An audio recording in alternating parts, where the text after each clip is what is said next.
So welcome back, dear students, for our SSC MTS exams aspirants, and we are bringing it again another new question paper that is solved.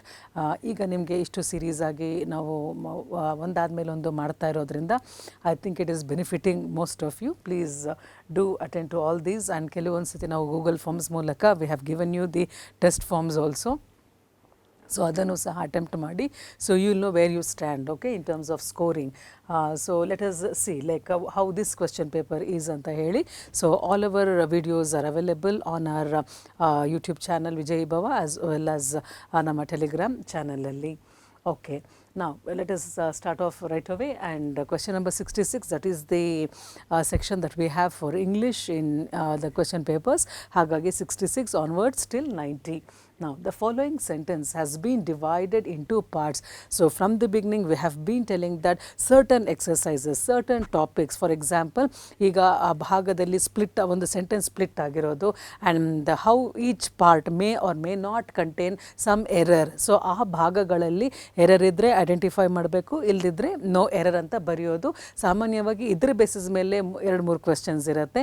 Then synonyms antonyms ಮೇಲೆ ಇರುತ್ತೆ, fill in the blanks ಇರುತ್ತೆ, spelling correction ಇರುತ್ತೆ, misspelled or wrongly spelled or incorrectly spelled ಅಂತ ಹೇಳಿ. And then you will have idiomatic phrases, okay, and then you will have the passage. Okay, ಇಷ್ಟನ್ನು ಸಹ ನೀವು ಗಮನದಲ್ಲಿಟ್ಕೊಂಡು ಕಂಟಿನ್ಯೂಸ್ ಆಗಿ ಅಂತ ಕ್ವೆಶನ್ಸ್ನ if you keep on attempting and solving it ಅಂತ ಹೇಳಿದ್ರೆ certainly it will be a very neat task for you, an easy one for you. Now illu ashtanene the whole exercise ಏನು ಅಂತ ಹೇಳಿದ್ರೆ there is a sentence, okay, and that is divided into parts. So now select the part that contains the error from the given options. So ಯಾವ ಭಾಗದಲ್ಲಿ if at all there is a mistake ಅಂದ್ರೆ identify that part only and then put the right option. If you don't find any error, mark no error as your answer. Now let us look at the sentence. In the delicacy and elaborateness of its ornament, it is the more splendid church in Italy. Andre illi we are talking about the church that is there in Italy. So how is it anta helidre, in its delicacy and elaborateness. Delicacy andre ಸೂಕ್ಷ್ಮ ವಿಚಾರಗಳು, ಮತ್ತು elaborateness ಅಂದರೆ the details of the whole painting in Italy, okay, ಮತ್ತು ornament and the decoration of it, how beautiful it has been painted, the church has been painted anta. And you must be knowing that it was painted by Leonardo da Vinci, okay. So ಹಾಗಾಗಿ in its ornament ಅಂತಂದರೆ in its grandeur, in its splendor. So ಅದರಿಂದ it is the more splendid church in Italy ಅಂತ ಕೊಟ್ಟಿದ್ದಾರೆ. More splendid church in Italy, something ಅಲ್ಲಿ ನೋಡೋಣ what's happening, is there an error or there is no error ಅನ್ನೋದನ್ನು ನೋಡೋಣ. Now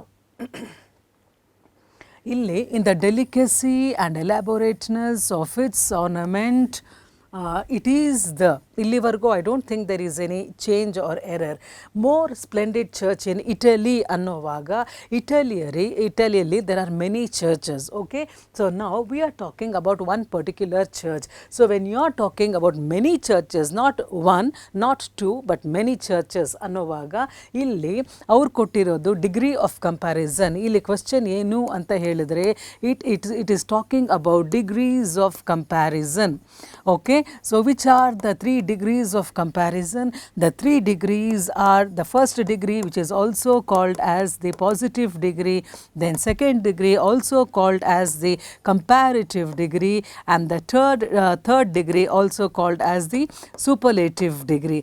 ನಾವು ಇಲ್ಲಿ ಏನು ಅಂತ ಹೇಳಿದ್ರೆ ಎರಡು ವಿಷಯಗಳು ಅಥವಾ ಎರಡು ವ್ಯಕ್ತಿಗಳನ್ನು ಫಸ್ಟ್ ಇದರಲ್ಲಿ ನಾವು ಯಾರನ್ನು ಕಂಪೇರ್ ಮಾಡ್ತಾ ಇಲ್ಲ. We are talking only about one particular object or an individual or a situation, okay.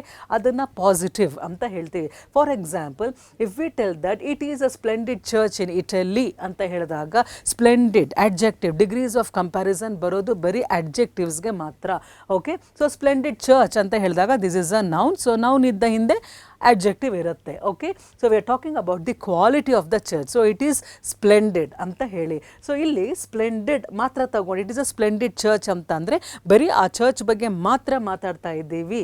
ನಾವು ಕಂಪ್ಯಾರಿಟಿವ್ ಅಂತ ಹೇಳಿದಾಗ we should compare to churches actually. This church is more splendid than the other church ಅಂತ ಇದ್ದಿದ್ದಾಗ ಅಲ್ಲಿ more ಬರ್ತಾ ಇತ್ತು.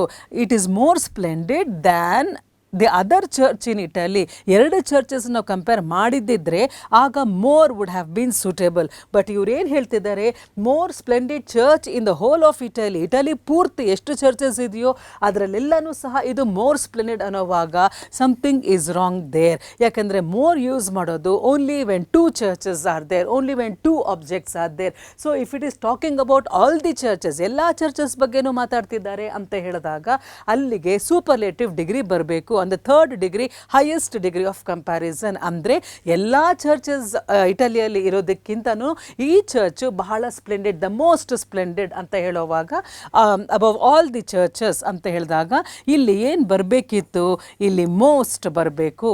So ಹಾಗಾಗಿ more ಇದ್ದರೆ ಬರೀ ಎರಡಿಗೆ, but all the churches in Italy ಅಂತ ಬಂದಾಗ it should have been most splendid church in Italy, ಅಂದರೆ ದಟ್ ಈಸ್ ಅ ಬೆಸ್ಟ್ ಅಂತ ಹೇಳಿ.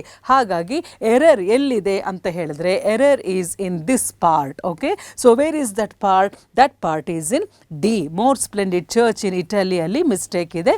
So you mark D as your answer because there you have the mistake. Okay, then select the option that will improve the underlined part of the sentence. In case no improvement is needed, select no improvement required. Okay, here read the sentence. The fashion industry is one of the largest contributors to global warming. ಈಗ fashion industry ಅದು global ವಾರ್ಮಿಂಗ್ಗೆ, environmental ಹಜಾರ್ಡ್ಗೆ ಕಾರಣ ಆಗ್ತಿದೆ ಅಂತ ಹೇಳ್ತಿದ್ದಾರೆ. Let us C, the fashion industry is one of the largest contributors to global warming. Okay, let us split and see. The fashion industry is one of the largest contributors. Okay, so ಇಲ್ಲಿ one of the largest contributors ಅಂದರೆ ಎಲ್ಲ ಇಂಡಸ್ಟ್ರೀಸ್ಗಳಿಗಿಂತನೂ fashion industry one of them ಅಂತ ಹೇಳಿದಾಗ fine, one of the largest contributors to global warming. So ಇಲ್ಲಿ the largest ಅಂತ ಇಲ್ಲ, ಅದೊಂದೇ ಅಂತ ಅಲ್ಲ, ಎಷ್ಟೋ ಇಂಡಸ್ಟ್ರೀಸಲ್ಲಿ it is one of them, contributors plural ಅಲ್ಲಿ ಇದೆ. So one of the industries that is contributing to global warming ಅಂತ ಹೇಳಿದಾಗ this part is correct, this part is correct, this part is also correct. So ಇಲ್ಲಿ ಅವ್ರು ಕೊಟ್ಟಿರೋದು is one of the larger contributor. Larger contributor ಅಂತ ತಗೊಂಡ್ರೆ ಇಲ್ಲಿ ಇನ್ನೊಂದು industry ಬರಬೇಕಿತ್ತು ಅದರ್ ದ್ಯಾನ್ ಫ್ಯಾಷನ್ ಇಂಡಸ್ಟ್ರಿ, ಅದ್ರ ಜೊತೆ ಕಂಪೇರ್ ಮಾಡೋದಕ್ಕೆ you needed one more industry, but ಅಲ್ಲಿ ಕೊಟ್ಟಿಲ್ಲ. ದೇರ್ ಫೋರ್ ಇದು ಬರೋದಿಲ್ಲ, ಕಂಪ್ಯಾರಿಟಿವ್ ಬರೋದಿಲ್ಲ.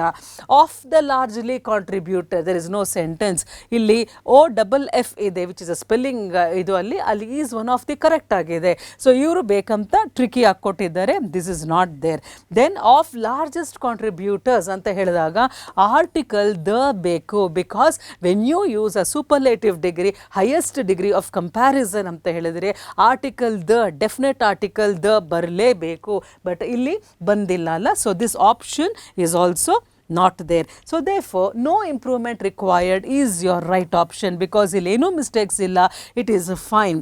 So your D option is correct because you don't have any error in any part of the sentence.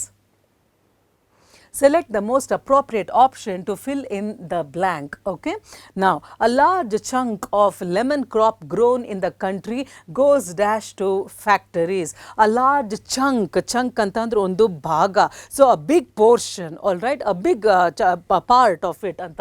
A large chunk of lemon crop grown in the country goes director, directing, directed, directly. So ಒಂದು major lemon crop ಕಂಟ್ರಿಯಲ್ಲಿ ಬೆಳೆಸೋದು ಫ್ಯಾಕ್ಟ್ರೀಸ್ಗೆ ಹೋಗ್ತಿದೆ ಅಂತ ಹೇಳಿದಾಗ director as you know that it is ಒಬ್ಬ ವ್ಯಕ್ತಿ, okay, one who directs. ಹಾಗಾಗಿ a large chunk of lemon crop grown in the country goes ಅಂದರೆ ನೇರವಾಗಿ ಡೈರೆಕ್ಟ್ ಆಗಿ it goes to the factories ಅನ್ನೋವಾಗ director is not suitable, directing is not suitable, directed is no, directly ಅಂದ್ರೇನು ಒಂದೇ ಅಲ್ಲಿ ಇಲ್ಲಿ ಬೆಳೀತಿದ್ದಾರೆ, ಅಲ್ಲಿ ಡೈರೆಕ್ಟ್ ಆಗಿ it is going to the factories. So here it has to be filled with the word directly and your option is D. Okay, directly to the factories. Fine. Select the option that will improve the underlined part of the given sentence. In case no improvement is needed, select no improvement required. Neither Priya nor Rashmi is planning a trip. Okay, neither Priya nor Rashmi. Neither ಅಂತ ಅಂದರೆ ಏನು? Neither ಅಂತ ಅಂದರೆ for example ಇವರು ಅಲ್ಲ, ಅವರು ಅಲ್ಲ. Okay, so neither Priya, ಇವರು one person, Rashmi is one more person. ಒಬ್ಬೊಬ್ಬರೇ ಇವರು ಅಲ್ಲ, ಅವರು ಅಲ್ಲ, ಇವಳು ಪ್ಲ್ಯಾನ್ ಮಾಡ್ತಾ ಇಲ್ಲ, ಅವಳು ಪ್ಲ್ಯಾನ್ ಮಾಡ್ತಾ ಇಲ್ಲ ಟ್ರಿಪ್ಪಿಗೆ ಹೋಗೋಕ್ಕೆ ಅಂತ ಹೇಳಿದಾಗ ಇಲ್ಲಿ ನೀದರ್ ಪ್ರಿಯಾ ನಾರ್ ಅಂತ ಹೇಳಿದಾಗ we are not talking about both, ಇಬ್ಬರ ಬಗ್ಗೆನೂ ನಾವು ಮಾತಾಡ್ತಾ ಇಲ್ಲ, ಇಬ್ಬರ ಹೆಸರುಗಳಿದ್ರೂ ಸಹ we are not talking both of them combined, Priya and Rashmi ಅಂತ ಹೇಳ್ತಾ ಇಲ್ಲ. ಪ್ರಿಯಾ ಆರ್ ರಶ್ಮಿ, ನೀದರ್ ಅಂತ ಬಂದಾಗ ನಾರ್ ಬಂದೇ ಬರುತ್ತೆ. All right, so neither Priya nor Rashmi, ಇವರಿಬ್ಬರಲ್ಲಿ ಯಾರೊಬ್ಬರೂ ಸಹ ಪ್ಲ್ಯಾನ್ ಮಾಡ್ತಿಲ್ಲ ಟ್ರಿಪ್ಗೆ ಅಂತ ಹೇಳಿದಾಗ ದ ಸೆಂಟೆನ್ಸ್ ಈಸ್ ಕರೆಕ್ಟ್. ಯಾಕೆ ಅಂತಂದರೆ ಅಲ್ಲಿ ಈಸ್ ಬಿಕಾಸ್ ಒಬ್ಬೊಬ್ಬರಾಗೆ ನಾವು ಮಾತಾಡ್ತಿರೋದು, ರಶ್ಮಿ ಅಥವಾ ಪ್ರಿಯಾ ಅಂತ ಹೇಳಿ ಇಬ್ಬರನ್ನೂ ಸೇರಿಸಿ ಅಲ್ಲ, ಆರ್ ಬರಲ್ಲ, ಅಲ್ಲಿ ಈಸೇ ಬರುತ್ತೆ. So therefore the sentence is correct. Neither Priya is planning a trip nor Rashmi is planning a trip. So ಹಾಗಾಗಿ the sentence is correct. Neither Priya nor Rashmi is plan a trip ಅನ್ನೋದು wrong sentence formation. Then neither Priya nor Rashmi are planning ಅನ್ನೋದು ತಪ್ಪು. ಯಾಕೆ ಅಂತಂದರೆ Priya and Rashmi ಇಬ್ಬರನ್ನೂ ತಗೊಳ್ತಾ ಇಲ್ಲ, ಇವಳು ಅಥವಾ ಅವಳು ಅಂತಲೇ ನಾವು ತಗೊಳ್ತಿರೋದು ಒಬ್ಬೊಬ್ಬರೇ. So or verb plural verb ಬರೋದಿಲ್ಲ. Then neither Priya nor Rashmi will planning an ಅಂತ ಇದೆ.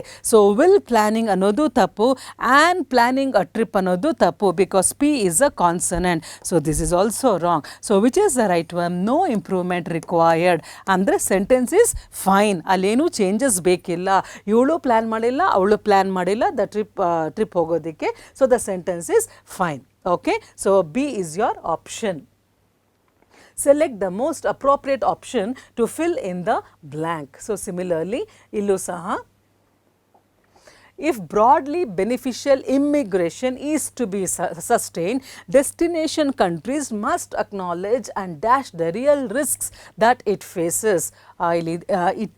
That they face. Okay, there is some mistake in the question. Okay, ಈಗ ಇಮಿಗ್ರೇಷನ್ ಅಂದರೆ ಒಂದು ಬೇರೆ ದೇಶದಿಂದ ಇನ್ನೊಂದು ದೇಶಕ್ಕೆ ಅಲ್ಲಿಂದ ಈ ಕಡೆ ಬರೋರನ್ನ we call them as immigrants ಅಂತ ಹೇಳಿ.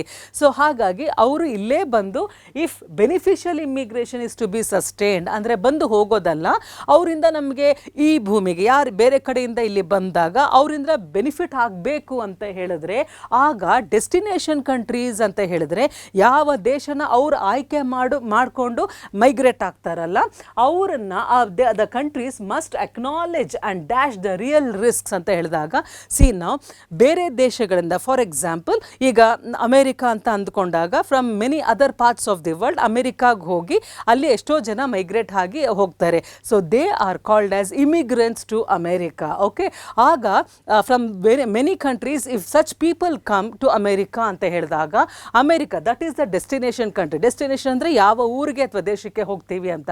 So America has to address the problem. ಯಾಕಂದರೆ ಹೊಸ ಹೊಸ ಜನಗಳು ಬೇರೆ ಕಡೆಯಿಂದ ಬಂದಾಗ ಅಲ್ಲೇ ಇರ್ತಾರೆ ಅಂತ ಹೇಳಿದಾಗ ಸೊ ಅಂಥ ದೇಶಗಳು ದೇ ಮಸ್ಟ್ ಅಕ್ನಾಲೇಜ್, ಅದನ್ನು ಒಪ್ಕೊಂಡು ಆಮೇಲೆ ಅಲ್ಲಿಗೆ ಆ ಪ್ರಾಬ್ಲಮ್ಸನ್ನ ಆ ರಿಸ್ಕ್ಸನ್ನ ಬಿಕಾಸ್ ಹೊಸ ಜನ ಬರ್ತಿದ್ದಾರೆ ಅಂತಂದರೆ they must acknowledge and speak the real risks ಆಗೋದಿಲ್ಲ.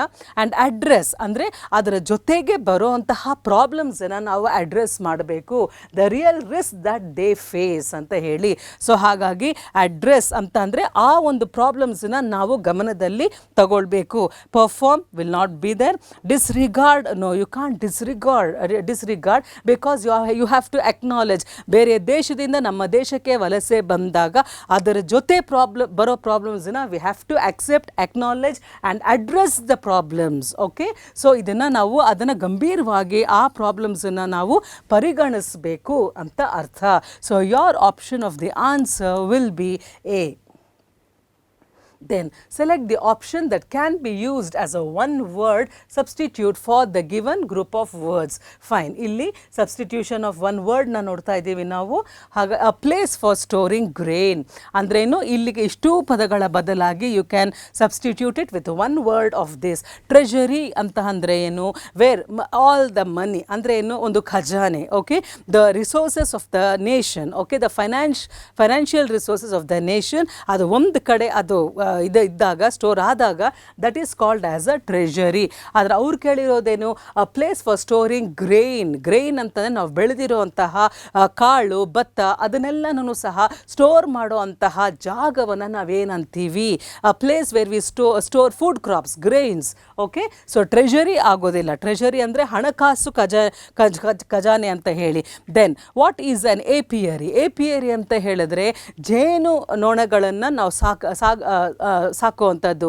ಬಿ ಫಾರ್ಮಿಂಗ್ ಅಂತ ಹೇಳಿ. ಏಪಿಯರಿ ಅಂತ ಹೇಳಿದ್ರೆ ಜೇನುಗೂಡುಗಳನ್ನ ಬೆಳೆಸಿ ಕಮರ್ಷಿಯಲ್ ಆಗಿ ಜೇನನ್ನು ಉತ್ಪಾದನೆ ಮಾಡುವಂಥದ್ದನ್ನು we call it as apiary. So this is also not true. Aviary ಅಂತ ಹೇಳಿದ್ರೆ ಎಲ್ಲಿ ಏರೋಪ್ಲೇನ್ಸ್ನ ನಾವು ಇದು ಮಾಡ್ತೀವಲ್ಲ, ಸೊ ಹಾಗಾಗಿ that is called production of aeroplanes, production of all these flying things. Okay, that is called as an aviary. Aviation anta andre flying things. All right, so aviary is also not the right one.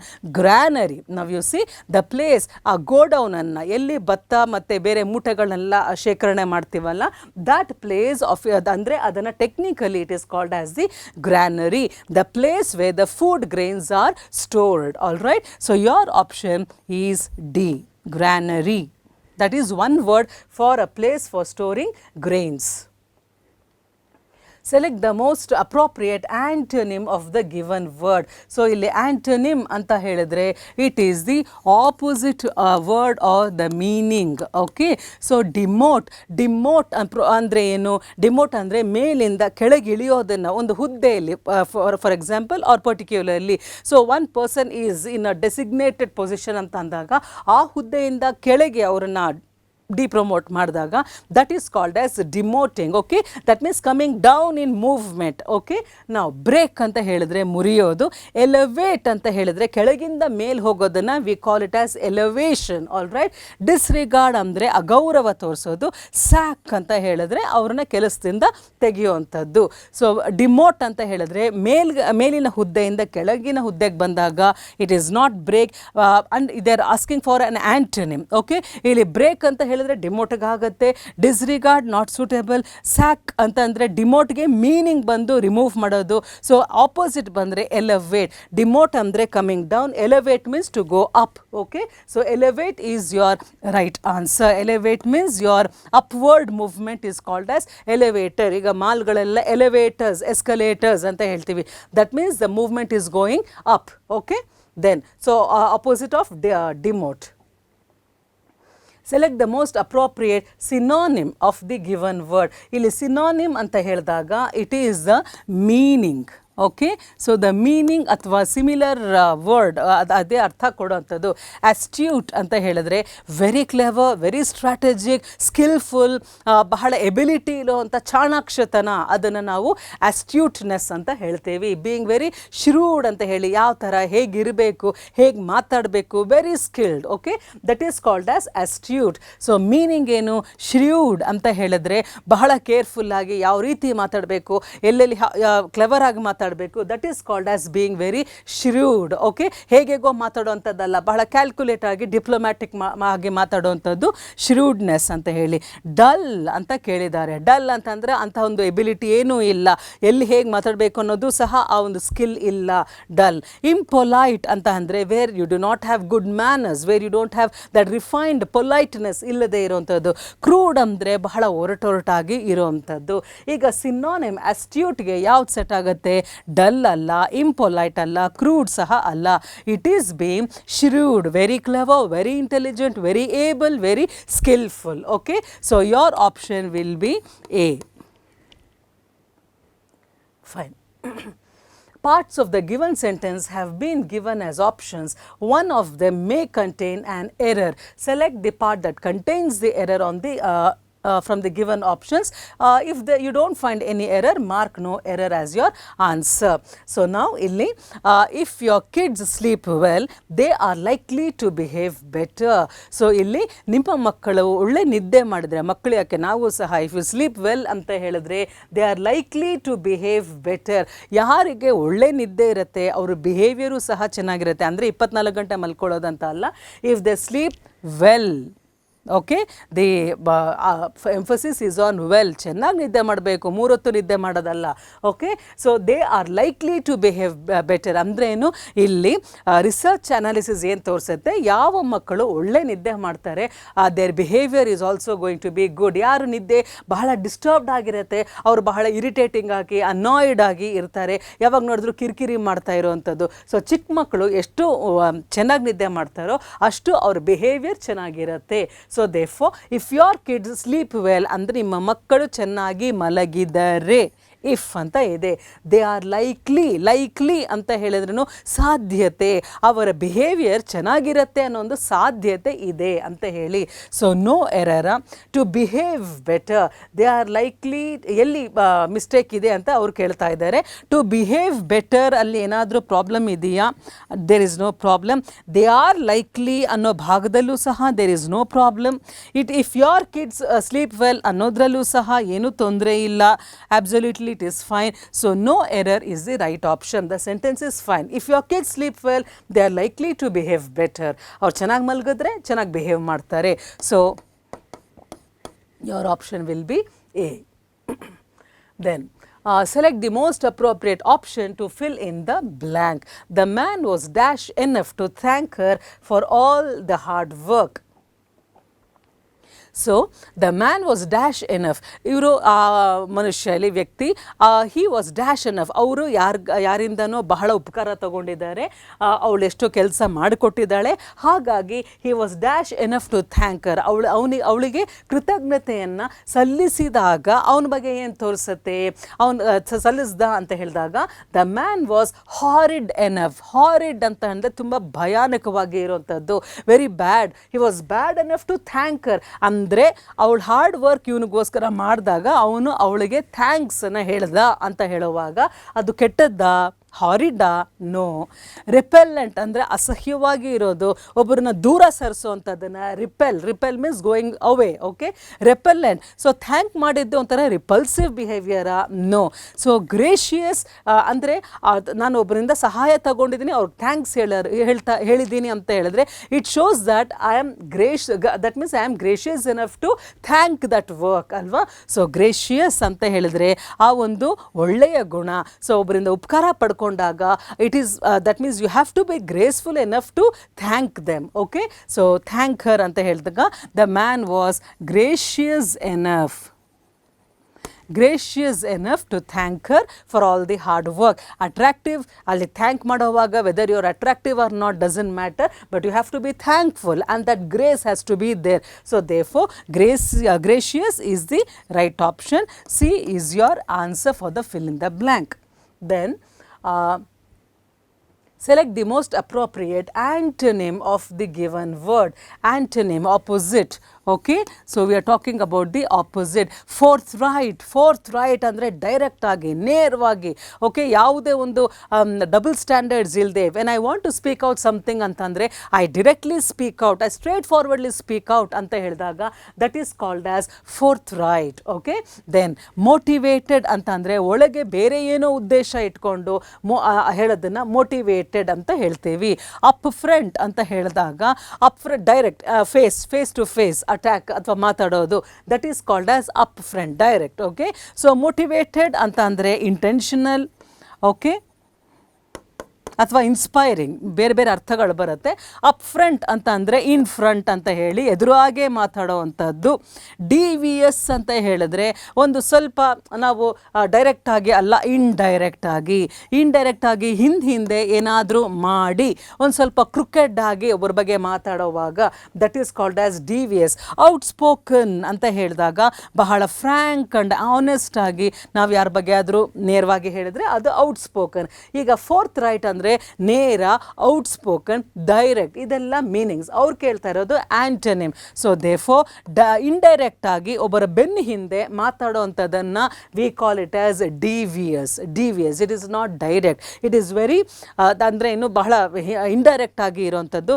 ಆಮೇಲೆ ಒಂಥರ ಬೇರೆಯವ್ರ ಬಗ್ಗೆ negative ಆಗಿ ಇದು ಮಾಡೋವಂಥದ್ದು ಒಳ್ಳೆಯದಲ್ಲ. ಅದು ಡಿವಿಯಸ್ behaviour ಅಥವಾ ಡಿವಿಯಸ್ means ಅಂತ ಹೇಳಿದ್ರೆ ಅಂಡರ್ಲೈಂಗ್, ಯಾರಿಗೂ ಕಣ್ಣು ಕಾಣದೆ ನಾವೇನು ಮಾಡ್ತೀವಿ, that is called as devious way of talking about a person. Okay, so therefore your right answer is C. Antonym for fourth right is devious. Select the correctly spelled word.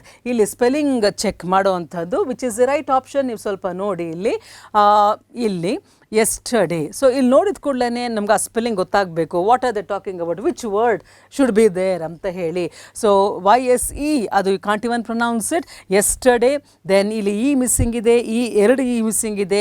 yesterday, see pronunciation and spelling always go together. So when you know the pronunciation ಅನ್ನೋವಾಗ spelling also will be right. So this is not the right spelling, this is the right spelling, not this, not this.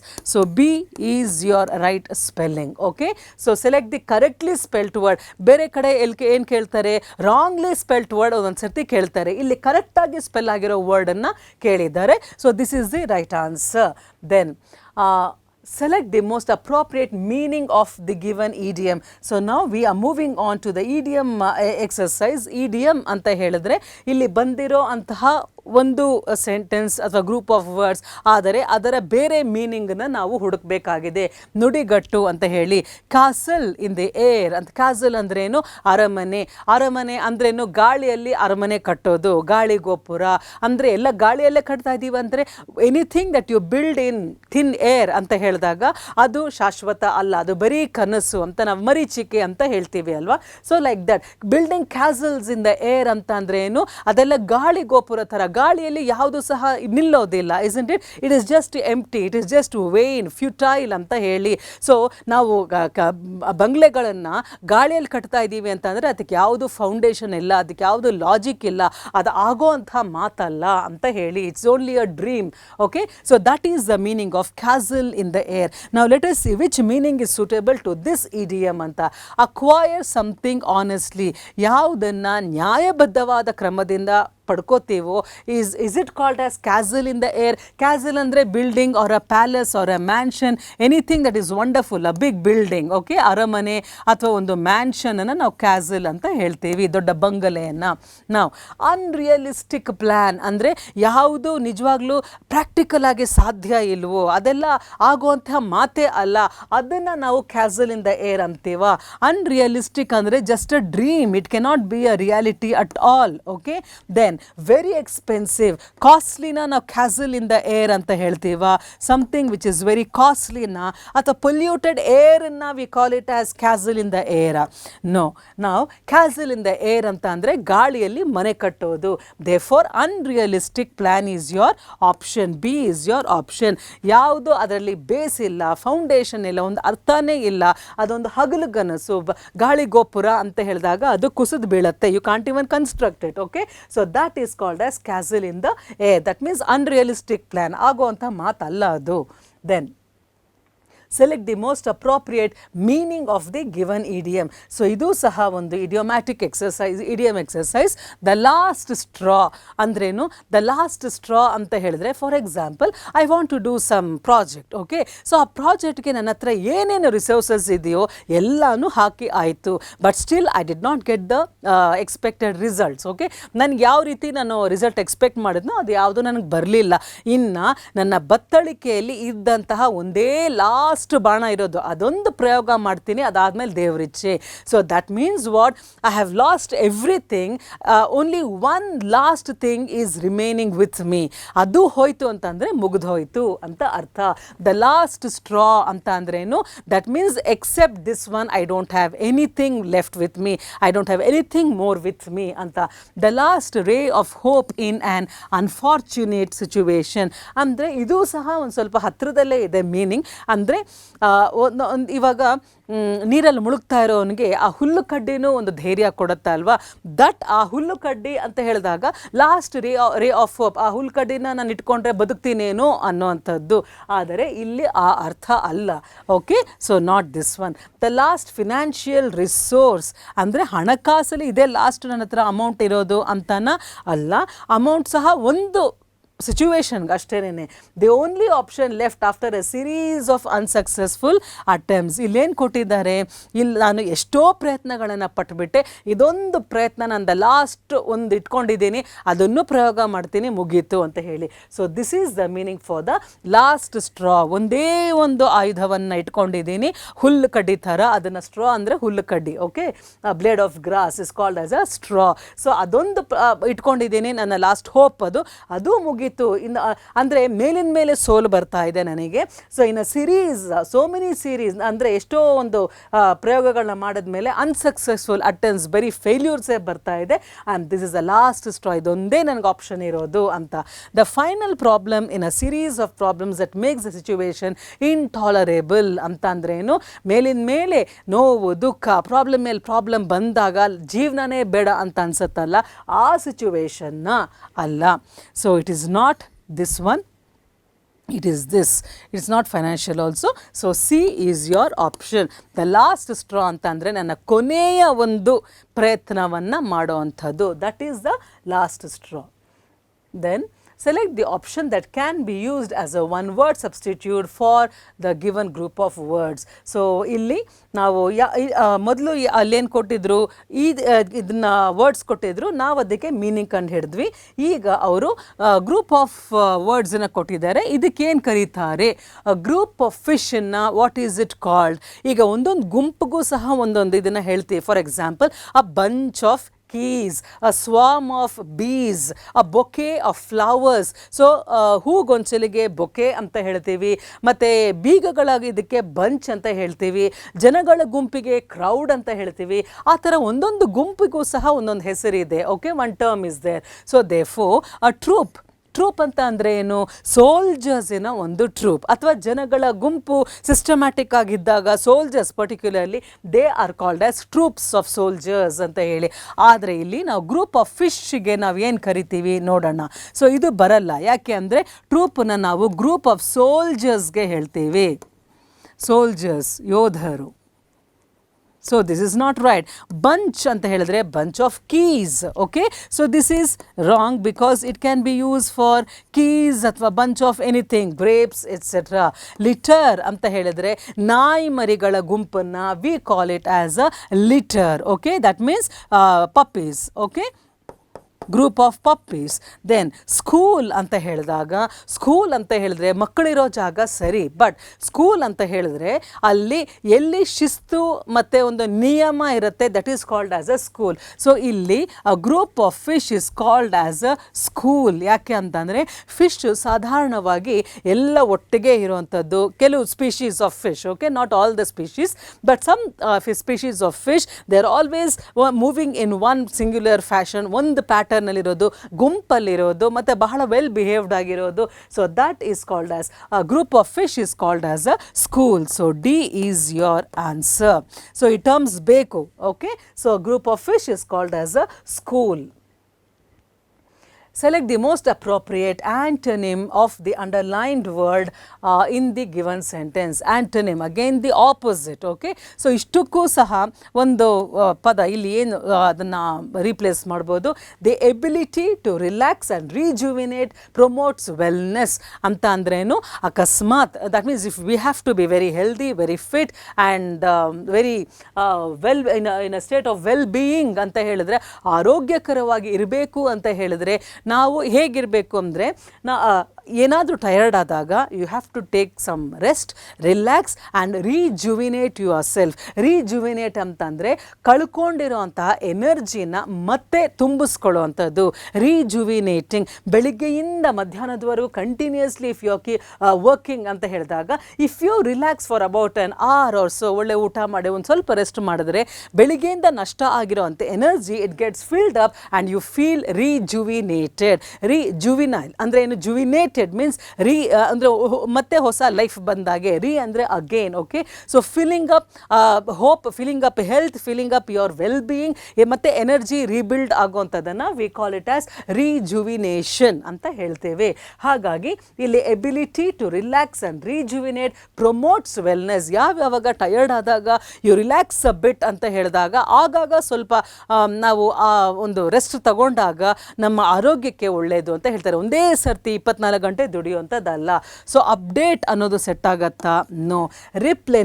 ರೀಪ್ಲೆನಿಶ್ ಅಂತ ಹೇಳಿದ್ರೆ ಕಳ್ಕೊಂಡಿರೋದನ್ನು ಮತ್ತೆ ಅದನ್ನು balance ಮಾಡೋದು, fill ಮಾಡೋವಂಥದ್ದನ್ನು we call it as replenishing. Suppress ಅಂತ ಹೇಳಿದ್ರೆ ಯಾವುದು ಅಂದರೆ ಅದನ್ನೆಲ್ಲನೂ ನಾವು ಸಹ ಪ್ರೆಸ್ ಮಾಡಿ, that means it are not allowing it to express itself. Okay, ಯಾವುದನ್ನು ಹೊರಗಡೆ ತರಕ್ಕೆ ಬಿಡ್ತಾ ಇಲ್ವೋ that is called as suppressing. ಅಲ್ಲಲ್ಲೇ ಮುಚ್ಚಿ ಹಾಕುವಂಥದ್ದನ್ನು we call it as suppressing. It is not that. Revive ಅಂತ ಹೇಳಿದ್ರೆ, ರಿವೈವ್ ಅಂದರೆ ಡಲ್ ಆಗಿರೋದನ್ನ ಮತ್ತೆ bright ಮಾಡೋವಂಥದ್ದು.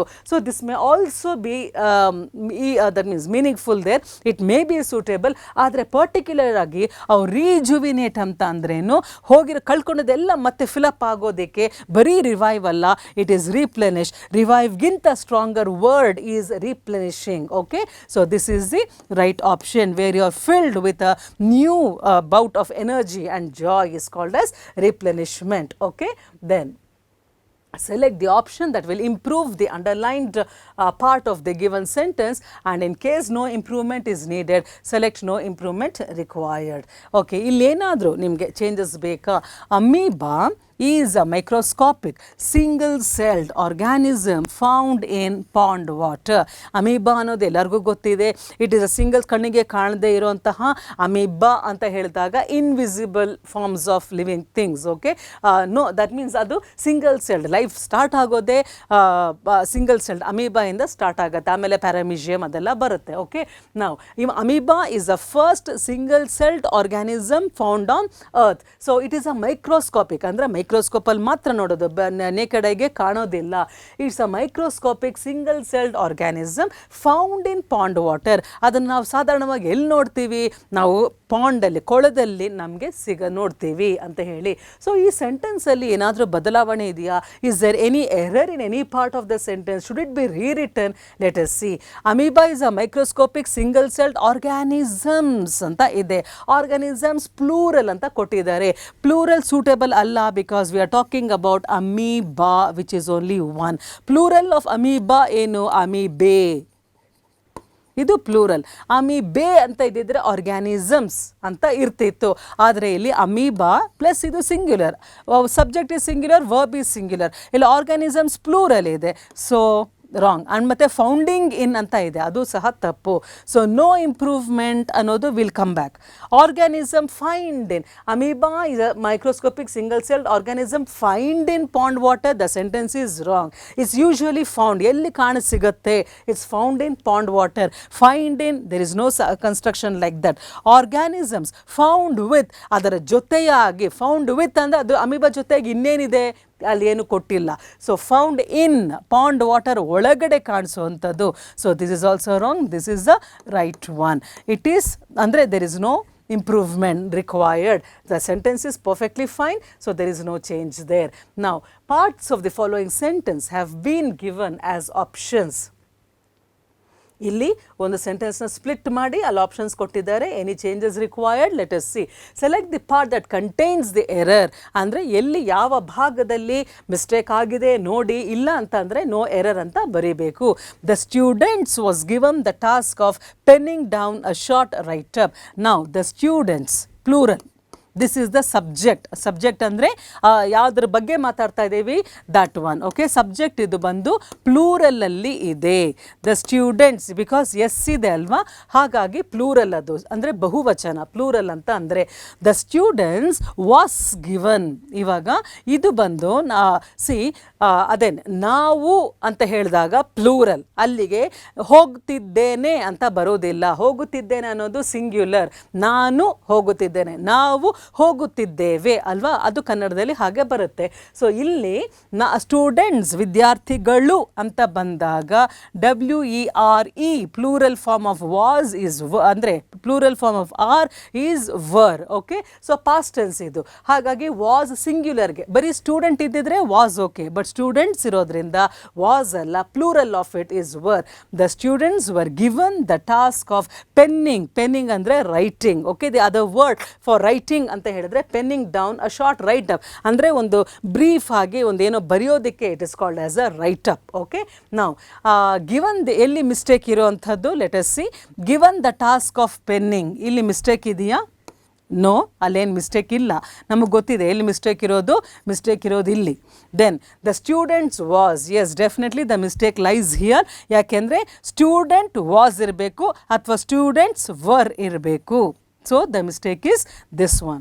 Down a short write up, ಇಲ್ಲೇನು ಮಿಸ್ಟೇಕ್ ಇಲ್ಲ. ನೋ ಎರರ್ ಕರೆಕ್ಟಾ? ಇಲ್ಲ, ಯಾಕೆಂದರೆ ಎರರ್ ಇದೆ. ಎಲ್ಲಿದೆ? ಬಿ ಪಾರ್ಟಲ್ಲಿ ಎರರ್ ಇದೆ. Okay, the students var.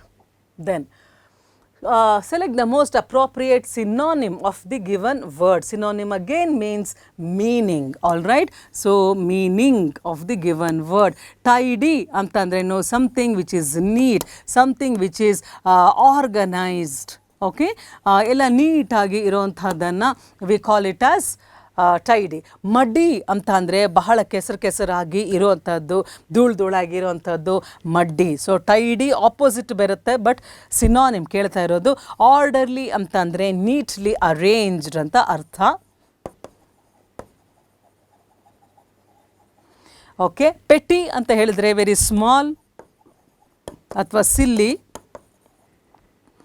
Nominal ಅಂತ ಹೇಳಿದ್ರೆ ಬಹಳ, ಅಗೇನ್ ಸ್ಮಾಲ್ ಆರ್ ಇನ್ಸಿಗ್ನಿಫಿಕೆಂಟ್, ಅದೇನು ಮುಖ್ಯನೇ ಅಲ್ಲ ಅನ್ನೋದಕ್ಕೆ ನಾವು ನಾಮಿನಲ್ ಅಂತ ಹೇಳ್ತೇವೆ. ಸೊ ಇಲ್ಲಿ ಟೈಡಿಗೆ ಯಾವ್ದು ಸೆಟ್ ಆಗುತ್ತೆ? ಮಡ್ಡಿ ಆಗಲ್ಲ, ಪೆಟ್ಟಿ ಆಗಲ್ಲ, ನಾಮಿನಲ್ ಆಗಲ್ಲ. Orderly is the right option. Tidy means orderly, ನೀಟಾಗಿ, ಕ್ರಮಬದ್ಧವಾಗಿ, ಡಿಸಿಪ್ಲಿನ್ಡ್ ಆಗಿ ಇರುವಂಥದ್ದನ್ನು we call it as tidy. Then select the option that corrects the misspelled words in the given sentence. So let us see here. Illi bari one word matra mistake thara alla, the sentence alle ನಾವು error ಇರಬಹುದು. ನೋಡೋಣ. We have to rely on meaningful content now. We have to rely ಅಂದರೆ depend. ನಾವು ಯಾವುದನ್ನು ನಂಬಬೇಕು? ಎಲ್ಲಿ content ಅಂದರೆ ಒಂದು ವಿಷಯ. ಓಕೆ, ಸೊ ಕಂಟೆಂಟ್ ಮೀನಿಂಗ್ಫುಲ್ ಆಗಿದ್ರೆ ಅದನ್ನು ನಂಬಬೇಕು. ಕಂಟೆಂಟ್ ಮೀನಿಂಗ್ಫುಲ್ ಇಲ್ಲ ಅಂತಂದರೆ we should not trust it. So we have to rely means depend or to trust. We have to trust on meaningful content. Content ಅಂದರೆ ವಿಷಯ, ಮ್ಯಾಟರ್. Okay, so matter. ಇಲ್ಲಿ meaning ಗೊತ್ತಾಯ್ತಲ್ಲ. Let us see. ಇಲ್ಲಿ ಏನು ಅಲ್ಲಿ spelling check ಮಾಡೋಕ್ಕೆ ಹೇಳಿದ್ದಾರೆ. There is no mistake there, have no mistake. Rely spelling ಏನಿರಬೇಕು? The spelling of the word rely RELY, not RELIE. This is a wrong spelling. On meaningful spelling correct ಇದೆ. ಕಾಂಟೆಂಟ್ಗೆ spelling ಏನು? CONTENT is the right spelling for the word content. So ಇಲ್ಲಿ ತಪ್ಪಿದೆ. So ಎರಡು ತಪ್ಪುಗಳಿದೆ. One is rely and other one is content. ಇಲ್ಲಿ ನೋಡೋಣ, ಈ ಸೆಂಟೆನ್ಸಲ್ಲಿ ಈ ಎರಡೂ ಸ್ಪೆಲ್ಲಿಂಗ್ ಕರೆಕ್ಟ್ ಇರೋದು ಮಾತ್ರ correct option. We have to rely on meaningful content now. The spelling is correct. Next one, we have to rely on meaningful content. ಇದು correct ಇದೆ, but ಇದು ತಪ್ಪಿದೆ. ಓಕೆ, CONTENT ಇರಬೇಕು. We have to rely on meaningful content ಇದೆ. Again this spelling is wrong. We have to rely on meaningful content now. We have to rely, okay, on meaningful content now. Okay, this is not right, sorry. This rely ಇದಲ್ಲ, RELIE is not the right one. ಇಲ್ಲಿ RELY ಇರಬೇಕು. So ಇದು correct ಆಗಿದೆ. We have to rely on meaningful content. So this is the right one. So D is your right answer. Mistake ಇದೆ, and ಎಲ್ಲಿ mistake ಇರುವಂಥದ್ದು D, ಅಲ್ಲಿ correct replacement ಬರಬೇಕು. ಇದು ಕರೆಕ್ಟ್ ಆದ ಒಂದು substitution. Then passage. The last part of your question paper is your passage. Now let us see. Passage in a first ಚೆನ್ನಾಗಿ ಅರ್ಥ ಮಾಡ್ಕೊಳ್ಳಿ. What is the theme ಅಥವಾ topic line of the passage ಅಂತ. ಇಲ್ಲಿ 86 to 90 questions number. And again for your reference and repetition, I want to say one thing. ಇಲ್ಲಿ passage ಅಲ್ಲಿ ಇದು 86 to 90 questions completely it is based on the passage itself. So 80 for example 86th question ಬಂದು first fill in the blank, 87th ಬಂದು second fill in the blank, 88th ಬಂದು third fill in the blank, 89 fourth, 90 is the fifth question. Okay, so ಆ ರೀತಿ ಇರುವಂಥದ್ದು. So next ಬರೋ ಎಲ್ಲ ಕ್ವೆಶ್ಚನು ಈ passage ಮೇಲೆ ಆಧಾರಿತವಾಗಿರೋದು. ಸೊ ನೀವು ಬರೀ ಆ ಕ್ವೆಶ್ಚನ್ ನೋಡಿಬಿಟ್ಟು ಇಲ್ಲಿ ಏನು ಮಾಡಬೇಕು ಅಂತಂದರೆ ನಿಮ್ಗೇನೂ ಗೊತ್ತಾಗೋದಿಲ್ಲ. ಸೊ ಅದು ಪ್ಯಾಸೇಜ್ಗೆ ಸಂಬಂಧಪಟ್ಟಿರೋದು ಬರೋ ಕ್ವೆಶ್ಚನ್ಸ್ ಎಲ್ಲನೂ. ನಾವು when it is your idea you want to dash about it all the time. Okay, I have had this problem on more than a few occasions now. I know there shouldn't be any shame in dash your work, but it's such a task to draw the line. In my case, since my work is all things related to social media, this problem gets even dash convoluted. Long story short, I hate that. I dash to worry. I dash have to worry about when it's okay to promote and when it's dash. Okay, ಇಲ್ಲಿ ಇವ್ರು ಹೇಳ್ತಾ ಇರೋದು ಏನು ಅಂತಂದರೆ, ನನ್ನ idea ಅಂತ ಹೇಳಿದಾಗ, ನಾನು ಏನಾದರೂ ಮಾಡಿದ್ದೀನಿ ಅಂತ ಹೇಳಿದಾಗ ನ್ಯಾಚುರಲಿ ಪ್ರತಿಯೊಬ್ಬರಿಗೂ ಸಹ ಅದನ್ನು ಎಲ್ರಿಗೂ ಹೇಳ್ಕೋಬೇಕು, ತೋರಿಸ್ಬೇಕು ಅನ್ನೋ ಒಂದು ಆಸೆ ಇರುತ್ತೆ. ಅದಕ್ಕೆ ಅವ್ರು ಹೇಳ್ತಿದ್ದಾರೆ, ಅದನ್ನು ತೋರಿಸ್ಕೋಬಾರ್ದು ಅಂತ ಹೇಳಿದ್ರೆ ಹಾಗಾಗಲ್ಲ. ಅದು ಅಲ್ಲದೆ ನಾನು ಮೀಡಿಯಾದಲ್ಲೇ ವರ್ಕ್ ಮಾಡ್ತಾ ಇರೋದ್ರಿಂದ ನನಗೆ ಅದು ತೋರಿಸ್ಕೋಬೇಕು ಅನ್ನೋದು ಸಹಜವಾಗಿ ಬಂದಿರೋದು. ಆದರೆ ಎಲ್ಲಿ ತೋರಿಸ್ಕೋಬೇಕು, ಎಷ್ಟು ಅದು ನನ್ನ ಬಗ್ಗೆ ಹೇಳ್ಕೋಬೇಕು, ಎಷ್ಟು ಹೇಳಬಾರ್ದು ಅನ್ನೋದು ಒಂದು ಚಾಲೆಂಜ್. ಇಷ್ಟು ವಿಷಯ. All right. ನಾವು when it is your idea, ಇದು ನನ್ನ ಅಂದರೆ ವೆನ್ ನಿಮ್ಮದೇ ಐಡಿಯಾ ಅಂತಂದಾಗ you want to dash about it all the time ಅಂದರೆ ನಿಮಗೆ ಅದ್ರ ಬಗ್ಗೆ ಹೇಳ್ಕೋಬೇಕು ಅಂತ ಅನ್ಸುತ್ತೆ, ನೀವೇ ಏನಾದರೂ ಹೊಸದಾಗಿ ಮಾಡಿದಾಗ. ನಾವು let us C. Select the most appropriate option two fill in the blank number 1. When it is your idea, you want to dash about it all the time. ಇದು first fill in the blank. ಇದು ನಿಮ್ಮದೇ idea ಅನ್ನೋವಾಗ you want to dash about it all the time ಅಂತಂದರೆ you want to customize it, express it, talk all the time, meet all the time. Customise ಅಂತ ಹೇಳಿದ್ರೆ ಅದನ್ನು natural ಆಗಿ regular ಆಗಿ ಮಾಡೋವಂಥದ್ದು. Customise ಬರಲ್ಲ. ನಿಮ್ಮದು ಅಂತ ಹೇಳಾದರೂ ಏನಾದರೂ ಒಂದು ಬಂದಾಗ you feel like expressing it all the time. ಅದ್ರ ಬಗ್ಗೆನೇ ಹೇಳ್ತಾ ಇರಬೇಕು ಅಂತ ನಿಮಗೆ ಅನಿಸುತ್ತೆ. So express is the right one. When it is your idea you want to express about it all the time. So first fill in the blank is express. Okay, then next ಏನಿದೆ sentence, I have had this problem on more than a few occasions. ನಾವು ಅಂದರೆ ನನ್ನ ವಿಷಯನ ನನ್ನೊಬ್ಬರಿಗೆ public ಮಾಡೋವಾಗ, promote ಮಾಡೋವಾಗ ಕೆಲವೊಂದು ಸಂದರ್ಭದಲ್ಲಿ ನನಗೆ ಕೆಲವೊಂದು ಚಾಲೆಂಜಸ್ ಬಂದಿದೆ, ಪ್ರಾಬ್ಲಮ್ ಆಗಿದೆ. I know there shouldn't be any shame in dash your work. ನನಗೆ ಗೊತ್ತು ನಾನು ಒಳ್ಳೇದು ಮಾಡ್ತಿದ್ದೀನಿ ಅಂತಂದರೆ ಅದರಲ್ಲಿ ನಾಚಿಕೆ ಪಡೋದೇನಿದೆ, ಅವಮಾನ ಪಡೋದೇನಿದೆ. Why should there be any shame in dash your work, but it is such a task to draw the line. ಅದರಲ್ಲಿ ಅವಮಾನ ಏನಿಲ್ಲ, ಬಟ್ ಆದರೂ ಸಹ ಹೇಳಬೇಕೋ ಬೇಡವೋ ಅನ್ನೋ ಒಂದು hesitation. So I know there shouldn't be any shame in dash your work. Any shame in leaning. Leaning ಅಂದರೆ ವಾಲೋದು, ಡಿಮೋಟಿಂಗ್ ಅಂದರೆ ಕೆಳಗಿಳಿಸೋದು, ಆಸ್ಕಿಂಗ್ ಅಂದರೆ ಕೇಳೋದು, ಪ್ರಮೋಟಿಂಗ್ ಅಂತಂದರೆ ಈಗ ನನ್ನ ವರ್ಕ್ ಅಂತ ಅಂದಾಗ why should you feel ashamed in promoting your work. ಅದರಲ್ಲಿ ಅವಮಾನ ಏನಿದೆ, ನಾನು ಈ ಥರ ಕೆಲಸ ಮಾಡಿದ್ದೀನಿ, ಒಳ್ಳೆಯದನ್ನು ಮಾಡ್ತಿದ್ದೀನಿ, ಒಂದು ಏನೋ ಹೊಸದಾಗಿ ಕಂಡು ಹಿಡ್ದಿದ್ದೀನಿ ಅಂತಂದಾಗ so why should you feel ashamed. So ಯಾವ್ದು correct answer? Promoting is the right one. Leaning ಅಂದರೆ ಡಿಪೆಂಡ್ ಆಗೋದು, ಡಿಮೋಟಿಂಗ್ ಸೂಟ್ ಆಗಲ್ಲ, asking not suitable, promoting. So let us see here. So I know there shouldn't be any shame in promoting your work. So ನಿಮ್ಮ ಕೆಲಸ ಅಂದಮೇಲೆ ಅದನ್ನು promote ಮಾಡೋದ್ರಲ್ಲಿ ತಪ್ಪೇನಿದೆ? Then in my case, since my work is all things related to social media, this problem gets even dash convoluted. ಈಗ ನನ್ನ ಪರಿಸ್ಥಿತಿ ಇನ್ನೂ ಒಂದು ಸ್ವಲ್ಪ ಕ್ಲಿಷ್ಟ, ಮೋರ್ ಕಾಂಪ್ಲಿಕೇಟೆಡ್. ಯಾಕೆ ಅಂತಂದರೆ ಪ್ರಮೋಟ್ ಆರ್ಡಿನರಿ ಪೀಪಲ್ ಅವ್ರವ್ರ ಕೆಲಸಗಳನ್ನು ಪ್ರಮೋಟ್ ಮಾಡೋದಕ್ಕೆ ಒಂದು ಅರ್ಥ ಇರುತ್ತೆ. ನಾನು ಪ್ರಮೋಟ್ ಮಾಡಿದ್ರೆ I am already in the social media business. ಜನ ಏನೇನು ಅಂದ್ಕೊಳ್ತಾರೆ, ಓ ಇವ್ನು ಮೀಡಿಯಾದಲ್ಲಿ ಇರೋದ್ರಿಂದ ಇನ್ನೂ ಜಾಸ್ತಿ ಸ್ಕೋಪ್ ತಗೊಳ್ತಿದ್ದಾನೆ ಅಂತ ಅಂದ್ಕೊಳ್ಬಹುದು. Though I have done something nice ಅಂತ ಅಂದರೂ ನನಗೆ hesitation. So since my work is all things related to social media, this problem gets even more convoluted, ಅಂದರೆ ಕಾಂಪ್ಲೆಕ್ಸ್ ಆಗುತ್ತೆ, ಇನ್ನೂ ನನಗೆ ಕಷ್ಟ ಆಗುತ್ತೆ. So which is the word. So since I am in social media, this problem gets even dash complicated, ಇದಕ್ಕಿಂತ ಜಾಸ್ತಿ complicate, least complicated, less complicated, more complicated, most complicated, ಅಂದರೆ more complicated ಇರೋದ್ರ ಜೊತೆಗೆ ನಾನು ಸೋಷಿಯಲ್ ಮೀಡಿಯಾದಲ್ಲಿ ಇರೋದ್ರಿಂದ the problem is even more convoluted, ಅಂದರೆ complicated. Long story short, I hate that I dash have to worry about when it is okay to promote and when it is not. ಸುಲಭವಾಗಿ ಚಿಕ್ಕದಾಗಿ ಹೇಳಬೇಕು. Long story short ಅಂದರೆ ಒಟ್ಟಾರೆ ಹೇಳಬೇಕು ಅಂತ ಹೇಳಿದ್ರೆ ನನಗೆ ಕನ್ಸರ್ನ್ ಏನು, ನನ್ನ ವರಿ ಏನು, ನನ್ನ ಆಂಗ್ಸೈಟಿ ಏನು ಅಂತ ಹೇಳಿದ್ರೆ ಯಾವಾಗ ನಾನು ಪ್ರಮೋಟ್ ಮಾಡಬೇಕು, ಯಾವಾಗ ಮಾಡಬಾರ್ದು ಅನ್ನೋದೇ challenge. So I have to worry. ಇಲ್ಲಿ ನಾವು I hate that dash, fourth one ಏನು, I hate that dash I dash have to worry about when it is okay.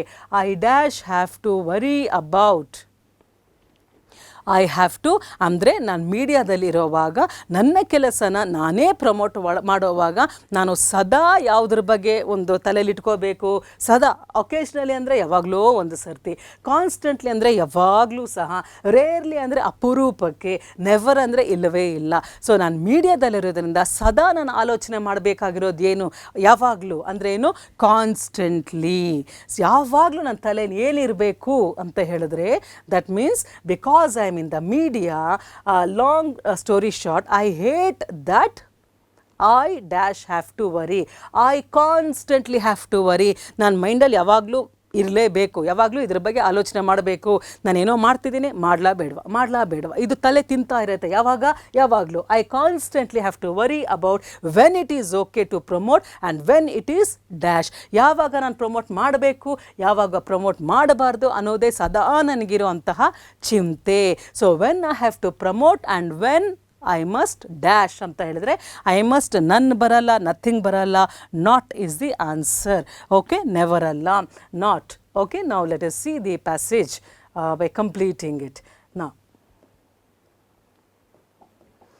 when it is your idea, you want to express about it all the time. I have had this problem on more than a few occasions now. I know there shouldn't be any shame in dash your work, promoting your work. But it is such a task to draw the line. Draw the line ಅಂದರೆ ಗೆರೆ ಎಳೆಯೋದಲ್ಲ, ಎಲ್ಲಿ ಯಾವುದನ್ನು start ಮಾಡಬೇಕು ಬಿಡಬೇಕು ಅನ್ನೋದು ಭಾಳ ಸೂಕ್ಷ್ಮವಾದ ವಿಷಯ. In my case, since my work is all things related to media, this problem gets even more complicated. Long story short, I hate that I constantly, ಯಾವಾಗಲೂ ಸಹ ಇದರ ಬಗ್ಗೆನೇ ಆಲೋಚನೆ ಮಾಡಬೇಕು. Have to worry about when it is okay to promote and when it is not. So ನೀವು ಬರೀ fill in the blanks ಮಾಡೋದಲ್ಲ, ಇದನ್ನು ದಟ್ ಮೀನ್ಸ್ ಈ ಆಪ್ಷನ್ಸಲ್ಲಿ you have to tick the right one in relation to the passage. So ಇದರಲ್ಲಿ express is the right answer. Then ಇದರಲ್ಲಿ